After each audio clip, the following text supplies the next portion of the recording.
નમસ્કાર. ડીએલએડ અભ્યાસક્રમના દ્વિતીય વર્ષના વિડીયોમાં આપનું સ્વાગત છે. આજે આપણે વાત કરવાના છીએ કોર્સ 4 પદ્ધતિશાસ્ત્ર અને વિષય વસ્તુ ગણિત ધોરણ 6 થી 8 એ વિષયની. અને આજનું જે પ્રકરણ છે એ છે પ્રકરણ નંબર 2 વ્યવહારુ અંકગણિત અને માહિતીનું ઉપયોજન. તાલીમાર્થી બહેનો, આજનો આપણો જે ટોપિક છે એ છે મુદ્દા નંબર 2.13 રાશિઓની તુલના. અને એમાં ટકા વિશે આપણે વાત કરવાના છીએ. ટકા માટે અંગ્રેજી શબ્દ છે પર્સન્ટેજ, PERCENTAGE, પર્સન્ટેજ એટલે ટકા. ટકા વિશે આમ તો વ્યવહારમાં આપણે ઘણી બધી બાબતો જાણતા હોઈએ છીએ. અહીંયા ગણિતના સંદર્ભમાં ટકાને આપણે સમજવાના છે અને તેના ઉપર આધારિત દાખલા કઈ રીતે ગણી શકાય તેની જાણકારી પણ આપણે આજના વિડીયોમાં મેળવીશું. આપણે ધંધાકીય હરીફાઈની જો વાત કરીએ સમાજમાં, તો ધંધાકીય હરીફાઈના જમાનામાં દરેક કંપની એ પોતાનો માલ વેચવા માટે ગ્રાહકોને આકર્ષવાનો પ્રયત્ન કરે છે.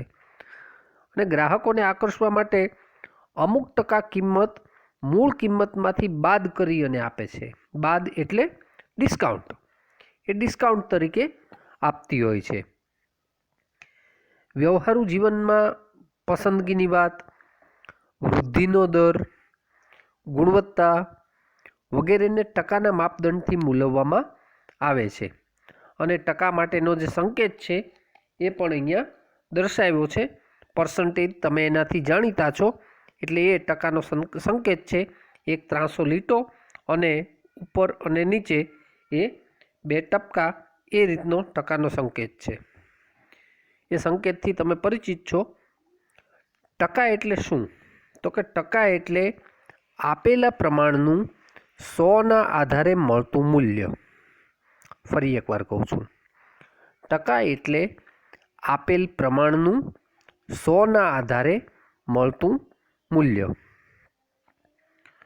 હવે વર્ગમાં 50 વિદ્યાર્થીઓ હોય અને 50 વિદ્યાર્થીઓમાંથી 50 વિદ્યાર્થીઓ હાજર હોય, તો વર્ગમાં વિદ્યાર્થીઓની હાજરીનું પ્રમાણ કેટલું કહેવાય?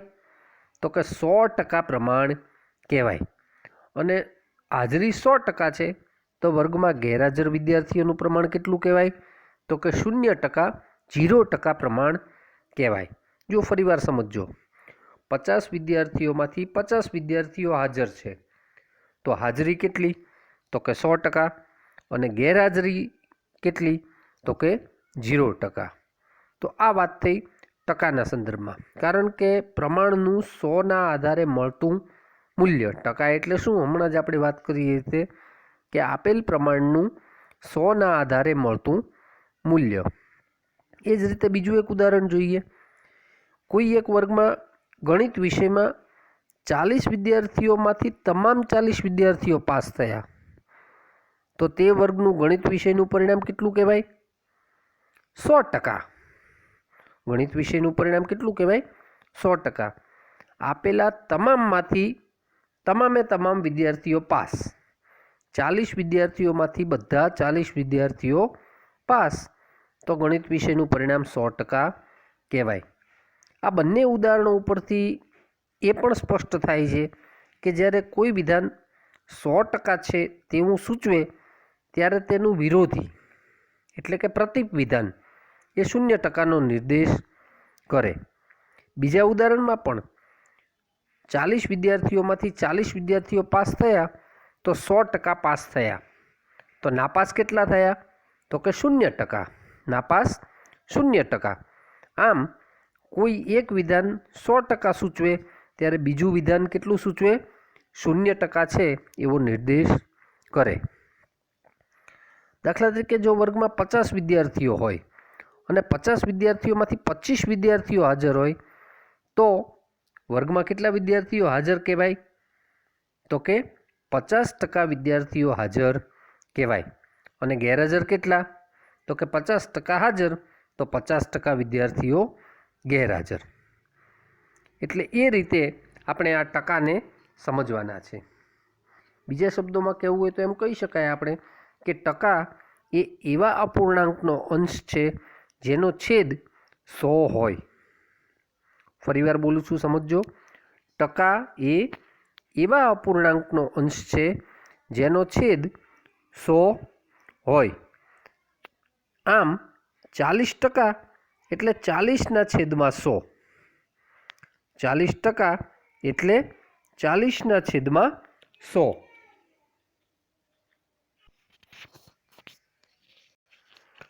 હમણાં જોયું આપણે એ રીતે ટકા એ આપેલ પ્રમાણનું 100ના આધારે મળતું મૂલ્ય છે અને એટલા માટે પ્રમાણના પદો મુજબ ત્રિરાશિની રીતથી પણ ટકા શોધી શકાય. દાખલા તરીકે એક ઉદાહરણ જોઈએ આપણે. 600માંથી 360 છોકરા પાસ થયા હોય તો પાસ થનાર વિદ્યાર્થીઓની ટકા ત્રિરાશિ મુજબ શોધો. હવે ત્રિરાશિ માંડીએ આપણે. ત્રિરાશિથી આપણે પરિચિત છીએ. જો વિદ્યાર્થીઓ 600 હોય તો એમાંથી કેટલા વિદ્યાર્થીઓ પાસ થયા? તો કે 360 વિદ્યાર્થીઓ પાસ થયા છે. આપણે શોધવાનું છે શું? તો કે પાસ થનાર વિદ્યાર્થીઓના ટકા શોધવાના છે. તો 600 વિદ્યાર્થીઓમાંથી 360 વિદ્યાર્થીઓ પાસ થાય તો 100 વિદ્યાર્થીઓમાંથી કેટલા થાય? કેમ 100માંથી શોધવાના? તો કે ટકા હંમેશા 100ના માપ ઉપર શોધાય છે. ટકા 100ના માપ ઉપર શોધાય છે માટે. એટલે કે 100 ગુણ્યા 360 અને છેદમાં 600. છેદ કઈ રીતે ઉડાડીએ આપણે? 0 અને 0 600માં જે નીચે છે તે ઉપર 100 છે એની સાથે ઉડાડીએ. 2 શૂન્ય 100ના અને 2 શૂન્ય 600ના. એ સામસામે અંશ અને છેદમાં ઉડશે. હવે છેલ્લે 6 રહેશે છેદમાં. તો 6 એકા 6 અને 6 ગુણ્યા 6 36. તો ઉપર 360 છે એમાં 60 થશે. તો જવાબ કેટલો આવ્યો? બરાબર 60%. 60%. તો આ રીતે આપણને 60% છે એ જવાબ આવશે. એટલે શું થયું કે 600 વિદ્યાર્થીઓમાંથી તો 360 છોકરા પાસ થાય તો વિદ્યાર્થીઓના ટકા કેટલા થયા? 60% વિદ્યાર્થીઓ છે એ પાસ થયા. આમ માહિતીના ગુણોત્તરને 100 વડે ગુણવાથી ટકા મળે. માહિતીના ગુણોત્તરને 100 વડે ગુણવાથી ટકા મળે. કઈ રીતે માહિતીના ગુણોત્તરને 100 વડે ગુણ્યો? તો કે માહિતીનો ગુણોત્તર કયો? તો કે 360 છેદમાં 600. માહિતીનો ગુણોત્તર કયો? કુલ વિદ્યાર્થીઓ 600 એટલે છેદમાં. અને એમાંથી પાસ વિદ્યાર્થીઓ કેટલા? તો કે 360. 360 અંશમાં, 600 છેદમાં અને ગુણ્યા 100. એટલે માહિતીનો જે ગુણોત્તર તો એને 100 વડે ગુણવાથી આપણને ટકા મળે. એ જ રીતે બીજું ઉદાહરણ જોઈએ. ગામમાં બીજું ઉદાહરણ. ગામમાં 2000ની વસ્તીમાં 2000ની જે વસ્તી છે એમાં 625 બાળકો છે તો બાળકોના ટકા શોધો. 2000ની વસ્તીમાં 625 બાળકો તો બાળકોના ટકા શોધો. હવે માહિતીના ગુણોત્તરને 100 વડે ગુણીએ તો માહિતીનો ગુણોત્તર કેટલો? કુલ વિદ્યાર્થીઓ કેટલા? કુલ વસ્તી કેટલી ગામની? તો કે 2000. તો એ છેદમાં આવશે. અને બાળકો કેટલા? તો કે 625. તો 625 છેદમાં 2000 અને ગુણ્યા 100. 100ના 2 શૂન્ય અને 2000ના 2 શૂન્ય ઉડશે એટલે છેદમાં 20 રહેશે. 625 અને 20 બંનેનો ભાગાકાર કરીએ તો આપણને મળશે જવાબ 31.25%. જવાબ આપણને શું મળશે? 31.25%. તો આ રીતે આપણે વિદ્યાર્થીઓની ટકાવારી અથવા તો કોઈ પણ બાળકો જે કેટલા હતા ગામની વસ્તીમાં તેની ટકાવારી છે એ મેળવી શકીએ. હવે બીજી વાત, ટકા પરથી માહિતી શોધવી. અત્યાર સુધી આપણે 2 ઉદાહરણ જોયા, એમાં માહિતી પરથી ટકા શોધ્યા. હવે ટકા આપેલા હોય એના ઉપરથી આપણે માહિતી શોધવાની. માહિતી પરથી ટકા એ પણ ત્રિરાશિની મદદથી શોધી શકાય. તે રીતે ટકા પણ ત્રિરાશિની રીતથી માહિતી શોધી શકીએ. એક ઉદાહરણ જોઈએ. 320%. 320% કેટલા થાય? તો ત્રિરાશિ મૂકીએ. 120. કેમ 120? તો કે 20% છે માટે. ટકા હંમેશા કેટલા ઉપર ગણાય છે? 100 ઉપર. તો 100 એ 20, તો 300 એ કેટલા? તો કે 300 ગુણ્યા 20 છેદમાં 100. 300 ગુણ્યા 20 છેદમાં 100. 100ના 2 શૂન્ય અને 300ના 2 શૂન્ય ઉડી જાય. 20 ગુણ્યા 3 બરાબર 60. આમ ટકા પરથી માહિતી શોધવા માટે 100 વડે ભાગવામાં આવે છે. બીજું એક ઉદાહરણ જોઈએ. 1500 કિલોગ્રામ ઘઉંમાંથી 12.5% ઘઉં વેચતા વેપારીએ કેટલા કિલોગ્રામ ઘઉં વેચ્યા કહેવાય? ચાલો આપણે જોઈએ. 1500 ગુણ્યા 12.5 છેદમાં 100. જુઓ અહીંયા ટકા ઉપરથી માહિતી શોધવાની છે, માટે 100 વડે ભાગાકાર કરીશું. તો 1500 ગુણ્યા 12.5 છેદમાં 100. 100ના 2 શૂન્ય અને 1500ના 2 શૂન્ય એ સામસામે અંશ અને છેદમાં છે, એટલે છેદ ઉડી જશે. એટલે 12.5 ગુણ્યા 15. એવું ન કરવું હોય તો બીજી રીતે પણ કરી શકાય કે 12.5 છે એમાંથી આપણે પોઈન્ટ દૂર કરીએ તો થાય 125ના છેદમાં 10. 125ના છેદમાં 10 તો થાય અંતિમ જવાબ શું આવ્યો? 187.500 કિલોગ્રામ ઘઉં એ વેપારીએ વેચ્યા કહેવાય. 187.500 કિલોગ્રામ ઘઉં એ વેપારીએ વેચ્યા કહેવાય. તો આ રીતે આપણે ટકા પરથી માહિતી એ શોધી શકીએ છીએ. ચાલો હવે જોઈએ ટકાનો દૈનિક વ્યવહારમાં ઉપયોગ. ટકાનો દૈનિક વ્યવહારમાં ઉપયોગ કઈ કઈ જગ્યાએ થાય તેની માહિતી મેળવી લઈએ. સૌથી પહેલાં તો શાળા કક્ષાએ પરિણામ, હાજરી કે જાતિના સંદર્ભમાં વિદ્યાર્થીઓની ટકાવારી જાણવા માટે. શાળા કક્ષાએ જે પરિણામ આવે તો કેટલા ટકા કયા વર્ગનું પરિણામ આવ્યું, અથવા તો વિષયવાર કેટલું પરિણામ આવ્યું, આ બધી જાણકારી આપણને તેની મદદથી મળે. હાજરીના પણ ટકા કે દરેક વિદ્યાર્થીની કેટલા ટકા હાજરી છે એ પ્રમાણે હાજરી, અને જાતિના સંદર્ભમાં વિદ્યાર્થીઓની ટકાવારી કે કઈ જાતિના કેટલા વિદ્યાર્થીઓ છે. આ ઉપરાંત વેપારમાં નફો જાણવા માટે, ખોટ જાણવા માટે, વળતર કે વટાવની ગણતરી માટે પણ આપણને ટકા છે એ વ્યવહારમાં ઉપયોગી છે. વસ્તી ગણતરીમાં પણ ટકાનો ઉપયોગ થતો હોય છે. એમાં જાતિ જાણવા માટે, જ્ઞાતિની ટકાવારી, શિક્ષિત, બેરોજગાર, બજેટ, કેટલી ગણતરીઓ કરવા માટે આપણને ટકા છે એ વ્યવહારમાં ઉપયોગી છે. આ ઉપરાંત આવકવેરામાં ગણતરી કરવા માટે, વેચાણ વેરાની ગણતરી કરવા માટે, આ ઉપરાંત વિવિધ પ્રકારના ઘણા બધા વેરાઓ સરકાર દ્વારા સમાજમાં નાગરિકો ઉપર કેમ જે લાદવામાં આવતા હોય છે, મૂકવામાં આવતા હોય છે, અને નાગરિકોએ તે વેરા એ ભરવાના હોય છે. તો એ વિવિધ પ્રકારના વેરાની ગણતરી પણ ટકાને આધારે છે એ થતી હોય છે. તો આ રીતે ટકાનો દૈનિક વ્યવહારમાં ઉપયોગ ઘણો બધો થાય છે. તાલીમાર્થી બહેનો, બીજો જે મુદ્દો આજે આપણે જોવો છે એ છે વ્યાજ. મુદ્દા નંબર 2.14 વ્યાજ. અંગ્રેજીમાં એને માટેનો શબ્દ છે ઇન્ટરેસ્ટ. ચાલો ઉદાહરણથી સમજીએ આપણે. મહેન્દ્રભાઈ 7 લાખ રૂપિયાની કાર ખરીદવા માટે બેંકમાંથી લોન લે છે. મહેન્દ્રભાઈ આ લોન 2 વર્ષમાં પૂરી કરે છે. આ દરમિયાન તેઓ કુલ ₹7,35,000 બેંકમાં જમા કરાવી દેવા મુક્ત બને છે તો તેમણે કેટલા રૂપિયા વધુ ચૂકવ્યા? આ વધુ ચૂકવવી પડતી રકમને કયા નામથી ઓળખવામાં આવે છે?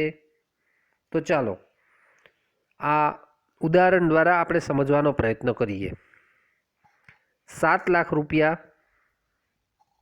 બેંકમાંથી લોન તરીકે લે છે અને 2 વર્ષમાં તેઓ પાછા કેટલા ચૂકવે છે? 7,35,000. તો કેટલા રૂપિયા વધુ ચૂકવ્યા? સ્વાભાવિક છે, 35,000 રૂપિયા બેંકને વધુ ચૂકવ્યા. બેંકને લોનની રકમ ઉપરાંત 7 લાખની લોન લીધી અને ચૂકવ્યા કેટલા? 7,35,000. એટલે કે બેંકને લોનની રકમ ઉપરાંત વધુ ચૂકવવી પડતી જે રકમ છે એને વ્યાજ કહે છે. વ્યાજ કોને કહીએ? વ્યાજ માટે આઈ ઇન્ટરેસ્ટ. મુદતને અંતે મુદ્દલ ઉપરાંત ચૂકવાતી આપવી પડતી વધારાની રકમને વ્યાજ કહે છે. કોને કહે છે વ્યાજ? ફરીવાર સમજીએ.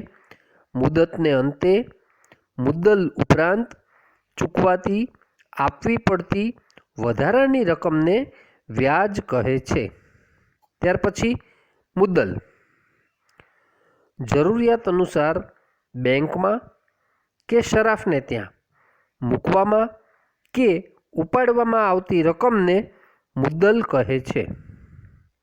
ત્યાર પછી મુદત એટલે સમયગાળો. જેટલા સમયગાળા માટે નાણાં મૂકવામાં આવ્યા હોય કે લેવામાં આવ્યા હોય તે સમયગાળાને મુદત કહે છે. આ મુદત વર્ષમાં પણ હોય, માસમાં પણ હોય કે દિવસમાં પણ હોય. અને વધારે એક જાણકારી મેળવીએ વ્યાજ મુદ્દલ. વ્યાજ મુદ્દલ એટલે તો કે વ્યાજ અને મુદ્દલના સરવાળાને વ્યાજ મુદ્દલ કહે છે. તેનો બીજો પણ એક શબ્દ છે, એ છે રાશ. એટલે કે વ્યાજ મુદ્દલ અથવા તો રાશ. શું છે વ્યાજ મુદ્દલ? તો કે વ્યાજ અને મુદ્દલનો સરવાળો. હવે વ્યાજના 2 પ્રકાર છે. પહેલું સાદું વ્યાજ અને બીજું ચક્રવૃદ્ધિ વ્યાજ. સૌથી પહેલાં સાદા વ્યાજની ગણતરી કેવી રીતે કરાય એની માહિતી મેળવીએ. જ્યારે ગણતરી આપેલ મુદત સાથે એક સાથે કરવાની હોય ત્યારે તેને સાદું વ્યાજ કહેવાય. ફરીવાર, જ્યારે ગણતરી આપેલ મુદત માટે એક સાથે કરવામાં આવે તેને સાદું વ્યાજ કહે છે.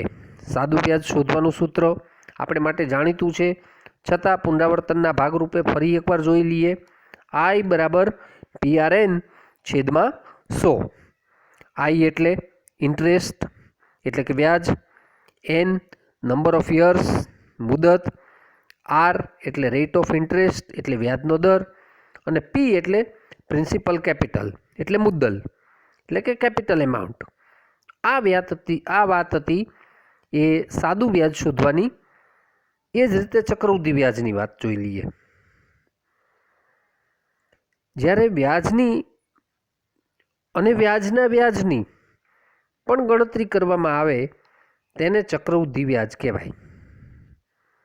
ફરી એકવાર, જ્યારે વ્યાજના વ્યાજની પણ ગણતરી કરવામાં આવે તો તેને ચક્રવૃદ્ધિ વ્યાજ કહેવાય. હવે અહીંયા ચક્રવૃદ્ધિ વ્યાજની ખાસિયત છે કે પ્રથમ સમયગાળામાં સાદું વ્યાજ અને ચક્રવૃદ્ધિ વ્યાજ બંને સરખું હોય છે. કેમ?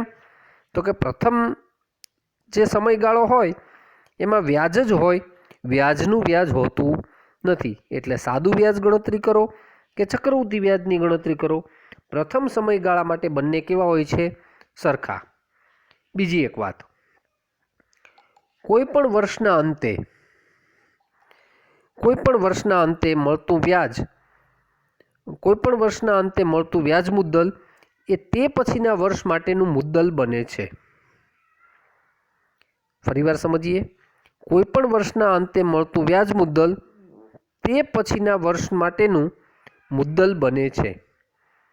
અને ત્રીજી એક વાત, રાષ્ટ્રીયકૃત બેંકમાં બચત ખાતામાં દર 6 માસે વ્યાજની ગણતરી થાય છે. તો ચાલો ચક્રવૃદ્ધિ વ્યાજ શોધવા માટેનું સૂત્ર પણ જોઈ લઈએ. ચક્રવૃદ્ધિ વ્યાજ શોધવાનું સૂત્ર શું છે? તો કે એ બરાબર પી કૌંસમાં 1 + r/100 કૌંસ પૂરો રેઝ ટુ n. અહીંયા બાકીના બધા જ શબ્દો સંજ્ઞાઓ જાણીતી છે આપણે માટે. એ એટલે amount of principal and compound interest, એટલે કે ચક્રવૃદ્ધિ વ્યાજ મુદ્દલ. ગુજરાતીમાં કહેવું હોય તો આપણે કહી શકીએ એ એટલે શું? તો કે ચક્રવૃદ્ધિ વ્યાજ મુદ્દલ. એ એટલે amount of principal and compound interest. તો ચાલો એક ઉદાહરણની મદદથી સમજીએ આપણે. સેજલ 10,000 રૂપિયા 10% દરે 2 વર્ષ માટે બેંકમાં વ્યાજે મૂકે છે, જ્યારે દમયંતીબેન તેટલી જ રકમ તેટલા જ દરે પોસ્ટ ઓફિસમાં મૂકી, તો 2 વર્ષના અંતે કોને વધુ રકમ મળશે? કેટલા રૂપિયા? પોસ્ટ ઓફિસમાં દર વર્ષે વ્યાજની ગણતરી થાય છે. અહીંયા જે વિગતો આપી છે તે સમજીએ. પહેલું તો મુદ્દલ કેટલું છે? પી 10,000 રૂપિયા, મુદત એટલે n 2 વર્ષ, વ્યાજનો દર r રેટ ઓફ ઇન્ટરેસ્ટ 10%. હવે સેજલ માટે વ્યાજની ગણતરી. સેજલ માટે વ્યાજની ગણતરી એટલે સાદા વ્યાજ માટેની ગણતરી. સાદા વ્યાજ માટેની ગણતરી એટલે શું? I બરાબર PRN/100 અથવા PNR/100. ત્રણેય ગુણાકારમાં જોડાયેલા છે, એટલે ક્રમમાં કોઈ ફેરફાર કરીએ તો પણ જવાબમાં ફેર પડશે નહીં. પી એટલે 10,000, n 2 વર્ષ, r 10%. r એટલે વ્યાજનો દર 10% અને છેદમાં 100. શું કરીશું છેદ ઉડાડવા માટે? 100ના જે 2 શૂન્ય છે છેદમાં, એ ઉપર 10,000ના 4 શૂન્યોમાંથી 2 શૂન્યો સાથે ઉડી જશે. એટલે ઉપર શું આવશે? 100 × 2 × 10, એટલે થશે 2,000. તો I બરાબર કેટલું? સાદું વ્યાજ કેટલું? 2,000 રૂપિયા I એટલે કે સાદું વ્યાજ થયું. સેજલ માટે વ્યાજની ગણતરી કેટલી થઈ? I બરાબર PRN/100 પ્રમાણે સાદું વ્યાજ 2,000 રૂપિયા થયું. હવે દમયંતીબેનની વાત કરીએ.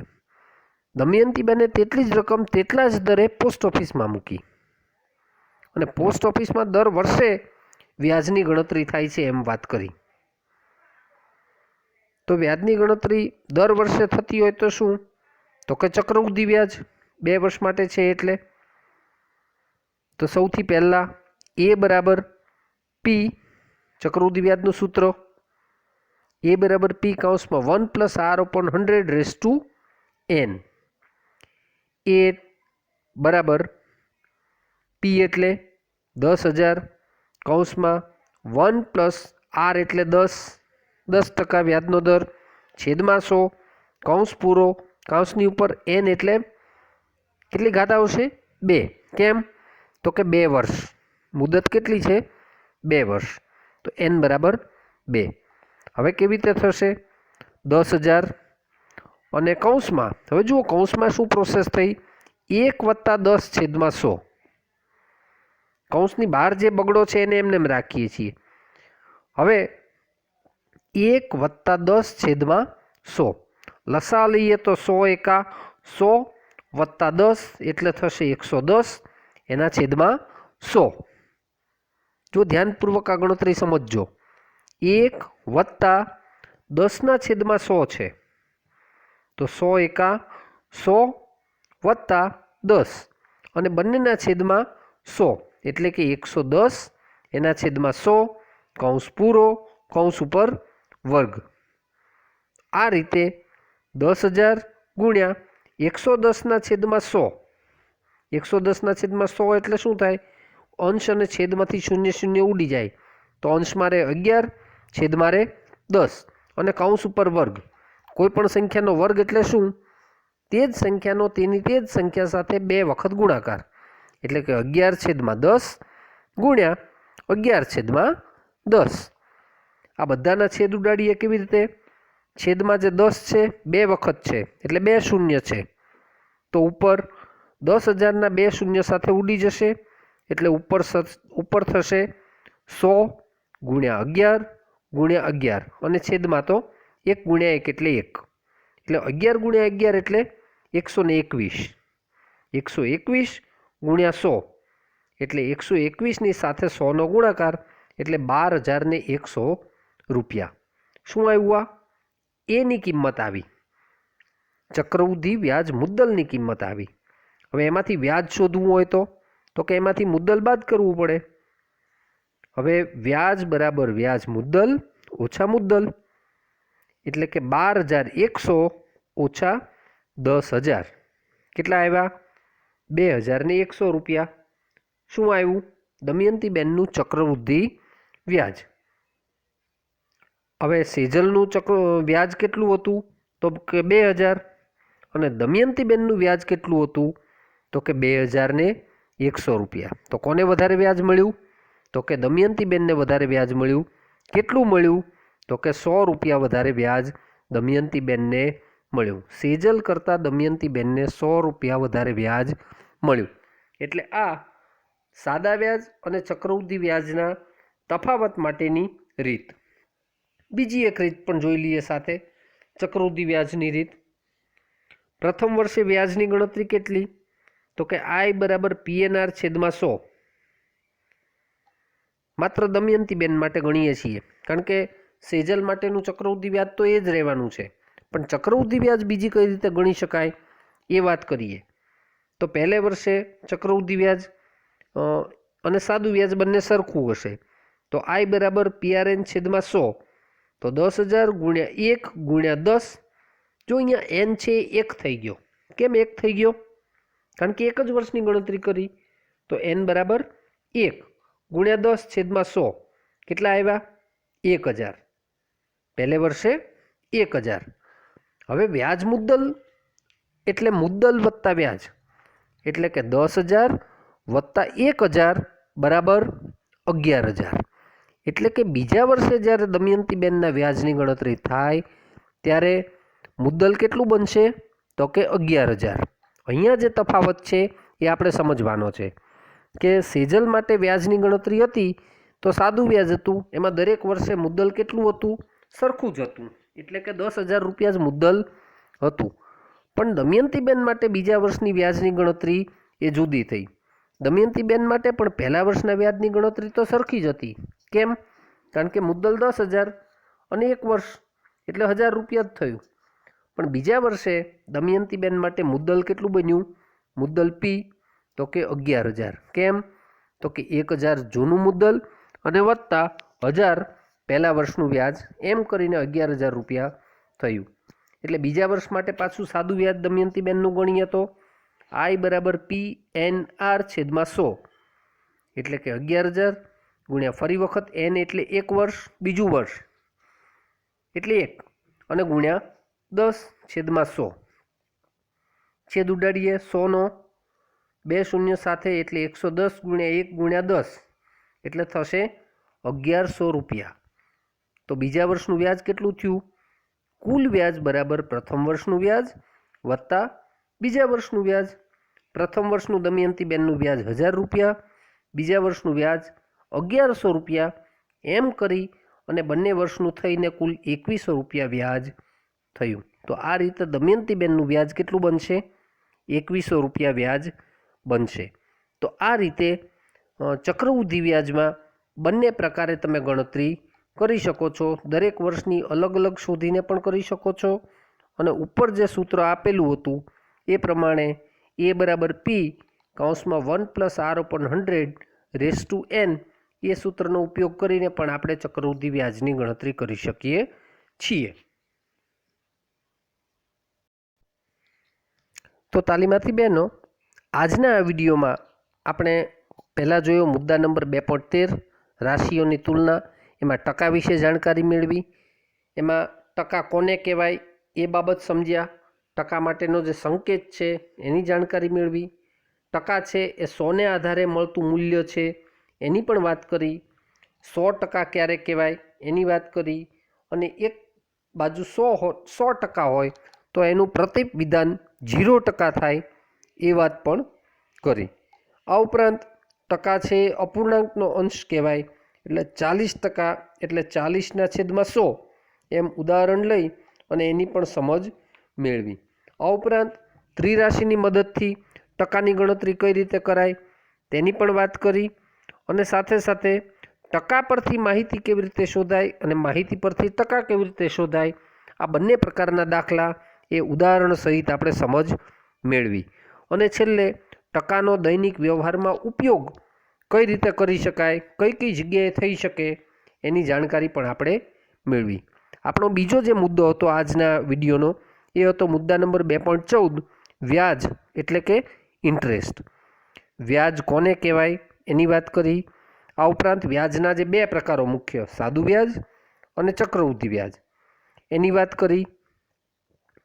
સાદા વ્યાજનું સૂત્ર, એના તમામ જે પદ જેમાં વ્યાજ, મુદ્દલ, મુદત આ બધું એને માટેના સંકેત આ બધા મુદ્દાઓની ચર્ચા આપણે કરી. વ્યાજનો દર, આ ઉપરાંત ચક્રવૃદ્ધિ વ્યાજ કોને કહેવાય તેની પણ વાત કરી.